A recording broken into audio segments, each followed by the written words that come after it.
Assalamu alaikum. This is Ms. Rafsha Khan from the Smart School Sir Ahmed Khan Gulistan Johor campuses.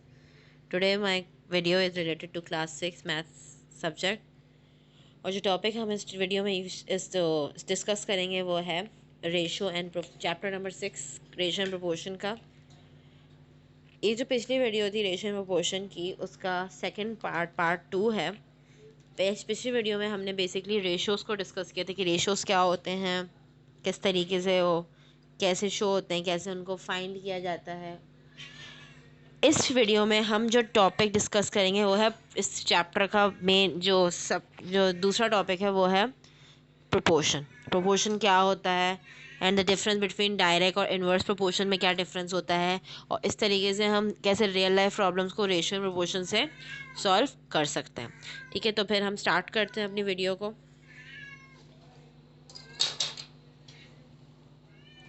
इस video में अच्छा proportion basically क्या होता है सब देखें। कंसिडर करें दो रेशो, आपने मैंने पिछली वीडियो में आपको बताया था इक्विवेलेंट रेशोज़ के बारे में। दो रेशोज़ हम एक साथ लिखते हैं, जैसे 2/3 और 4/6 है। एक्सप्रेस करते हैं रेशो को फ्रैक्शन में, जैसे 2:3 आपका 2/3 को करता है। मल्टीप्लाई करते हैं हम न्यूमरेटर और डिनोमिनेटर को 2 से, तो हमारा क्या आंसर आ जाएगा, 2×2 = 4, 3×2 = 6, तो 4/6 ये इसके बराबर आ गया जो हमारा दूसरा रेशो दिया हुआ है। ठीक है, तो दो है the proportion of red balls to blue balls in both the sets is the same. देखिए इसमें आपके दो दो रेड बॉल्स, यहाँ पे 6 रेड बॉल्स हैं टोटल। आप देखें कितने आपके रेड बॉल्स हैं, यहाँ पे 4 हैं, यहाँ पे 6 रेड बॉल्स हो गए यहाँ पे। और आपके ब्लू बॉल्स जो हैं, देखिए जितने आपके ब्लू बॉल्स हैं उतने आपके रेड बॉल्स इस तरीके से आपके हैं। ठीक है, जैसे वहाँ पे जैसे यहाँ पे 2:3 का रेशो है, वहाँ पे भी 2:3 का ही रेशो ही है। ठीक है, अच्छा प्रोपोर्शन जब दो रेशो आपके इक्विवेलेंट होते हैं तो वो प्रोपोर्शन कहलाते हैं। जैसे आपके पास 4:5 4/5 = 12/15। अब देखें 12/15 3 के टेबल में आता है, 3×4 = 12 और 3×5 = 15। तो ये दोनों जो रेशोज़ हैं वो इस तरीके से लिखे जा सकते हैं, 4/5 के तरीके से लिखे जा सकते हैं। Above proportion is expressed in the form 4:5 and 12:5, और ये रीड ऐसे होता है 4:5 12:15।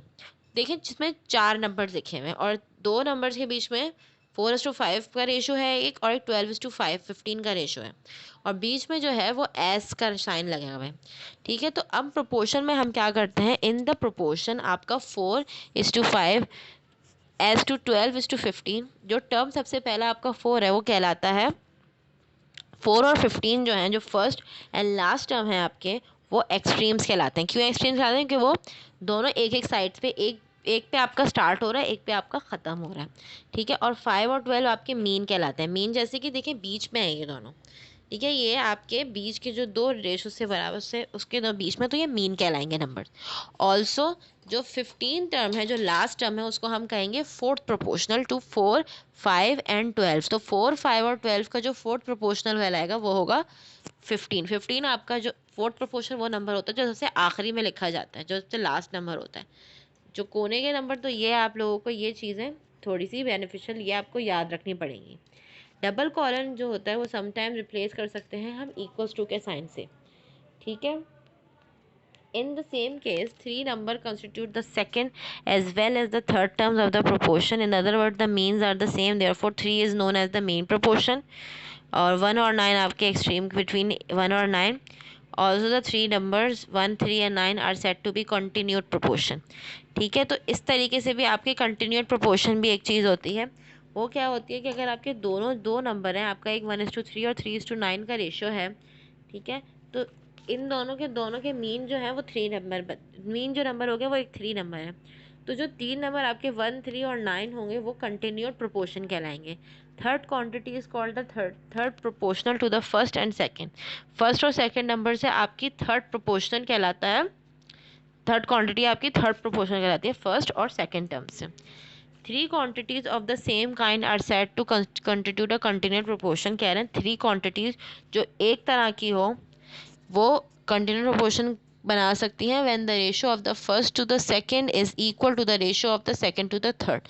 कह रहे हैं कि जब आपका दोनों नंबर्स के बीच आपका जो रेशो होता है फर्स्ट और सेकंड के बीच का से वही आपका बिल्कुल सेम हो थर्ड और सेकंड के बीच, थर्ड और सेकंड और थर्ड के बीच का रेशो, और 1:3 का रेशो आपका वन और सेकंड टर्म का फर्स्ट और सेकंड टर्म का रेशो जो होगा वो सेम होना चाहिए आपका थर्ड सेकंड और थर्ड नंबर से, तभी आपका जो होगा कंटिन्यूड प्रोपोर्शन बन सकता है। अब देखें आप लोग कुछ नंबर्स को देखें 1, 3 और 9। 1, 3 मतलब कि 3 आपका 2 दफ़ा आ रहा है, ठीक है। 1, 1, 3 = 3/9। 1, 3 और 9 कंटिन्यूड प्रोपोर्शन बना रहे हैं। इसी तरीके से देखें यहाँ पे 3 नंबर दिए हुए हैं, ये देखें 1, 7 और 9, 7 और 49, इन दोनों के बीच पे रेशो जो होगा 1, 7 और 1, 7 का है, तो इसीलिए ये कंटिन्यूड प्रोपोर्शन बन सकता है। इस तरीके से कंटिन्यूड प्रोपोर्शन बनता है, सही है। अच्छा, वो आपकी थी प्रोपोर्शंस की टाइप। प्रोपोर्शन में आपका मीन, एक्सट्रीम, फोर्थ प्रोपोर्शन और कंटिन्यूड प्रोपोर्शन था। अब आपको क्रॉस प्रोडक्ट पता है। क्रॉस प्रोडक्ट क्या होता है? The cross product rule state that the proportion in a proportion the product of the extremes is equal to the product of the mean. कह रहे हैं कि दो एक्सट्रीम पॉइंट्स के, दो एक्सट्रीम के जो मल्टीप्लिकेशन होती है वो सेम होती है जो मीन्स की मल्टीप्लिकेशंस के। देखते हैं तो फिर हम कैसे देखते हैं। देखें आपने अपने रेशो को खोला, 4/5 इज इक्वल्स टू 12/5, दोनों के बीच में इक्वल्स टू है। क्या होगा कि आपका क्रॉस मल्टीप्लिकेशन होगा। क्रॉस मल्टीप्लिकेशन मतलब कि 4 से 15 मल्टीप्लाई होगा और 12 से 5 मल्टीप्लाई होगा। तो आपका जो आंसर, तो इस तरीके से क्रॉस मल्टीप्लिकेशन कहते हैं इसको, सही है। Apply the cross multiplication to the extreme 2, 5 and mean 3 और 4। 2 को 5 से मल्टीप्लाई करेंगे और 3 को 4 से मल्टीप्लाई करेंगे, ठीक है। कंपेयर करते हैं दो प्रोडक्ट्स को। 5 × 2 आपका 10 आएगा, is greater than 3/3 × 4। Original ratio follows the same inequality sign, ठीक है। तो ये क्रॉस मल्टीप्लिकेशन के आपके कुछ एग्जांपल्स हैं। क्रॉस मल्टीप्लिकेशन सिंपल आपका क्या होता है, आप एक्सट्रीम नंबर, दोनों एक्सट्रीम नंबर्स को और मीन नंबर को आपस में मल्टीप्लाई कर देते हैं, बस, और कुछ नहीं होता आपका क्रॉस प्रोडक्ट, ठीक है। इसकी एग्जांपल है, शाहिद टुक 4 विकेट्स इन 8 ओवर्स, मुनीब ने 3 विकेट्स 5 ओवर में लिए। Who has the better record, ठीक है। तो शाहिद का क्या स्कोर था, 4/8, 1/2, और मुजीब का क्या स्कोर था, 3/8, 5 हो जाएगा उसका रेशो। तो 1:2 एंड 3:5। तो पहले हम 1 को 5 से मल्टीप्लाई कर देंगे और 3 को 2 से मल्टीप्लाई कर देंगे। तो इस तरीके से 3 मल्टीप्लाई 5 आपका आ जाएगा, जो ग्रेटर होगा आपका 2:3 से। तो इस तरीके से पता चल गया कि मुजीब का क्या बेटर रिकॉर्ड होगा। तो इस तरीके से आपको क्वेश्चन सॉल्व करने, यही बस आपके इस सारी मतलब कि इसमें आपकी सारे उसमें ये आपसे पूछा जाएगा कि मतलब कंपेयर करना है कि मतलब आपका कौन से का आंसर सही आ रहा है। तो वैसे भी आपका क्रॉस प्रोडक्ट, क्रॉस मल्टीप्लिकेशन होगी,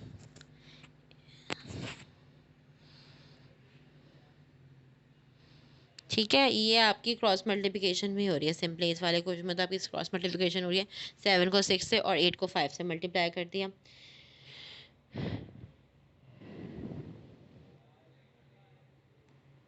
ठीक है। तो इस तरीके से ये जो आपके क्वेश्चन हैं इसमें आप लोग बेसिकली इस तरीके से आप निकालेंगे अपने क्वेश्चन में, मतलब कि सॉल्व करेंगे आप इस रेशियो प्रोपोर्शन को इस क्वेश्चन में सॉल्व करेंगे। अच्छा, अब आपका डायरेक्ट प्रोपोर्शन क्या होता है।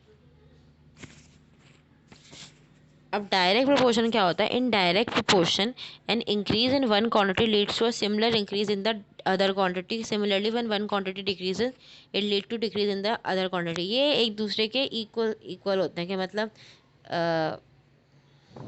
डायरेक्ट प्रोपोर्शन मतलब कि एक चीज़ अगर बढ़ रही है तो दूसरी चीज़ भी उसके साथ बढ़ती है। मतलब एक दो क्वांटिटीज़ है, अगर एक चीज़ बढ़ रही है तो दूसरी चीज़ भी उसके साथ इंक्रीज हो रही है, अगर एक चीज़ कम हो रही है तो उसकी दूसरी चीज़ भी उसके साथ कम होगी। तो इसकी एग्जांपल ऐसी है, if placing one ball on weighing scale moves the pointer to 12 kg 2 kg, placing two balls should move the pointer to 4 kg. If the both conditions are expressed in the form of ratio, it would be equivalent. Number of balls आपकी 1:2 है और weight of ball आपका 2:4 है। तो ये दोनों 1:2 के बराबर होगा, कि मतलब आप जितनी बॉल ज़्यादा रखोगे स्केल पे उतना ही उसका पॉइंटर का वेट इंक्रीज होगा। तो ये एक दूसरे के डायरेक्ट प्रोपोर्शन हो गए। इसी एग्जांपल देख लेते हैं। एक ऑथर ने 6 पेजेस लिखे थे एक आवर में। How many pages she will write in 5 hours।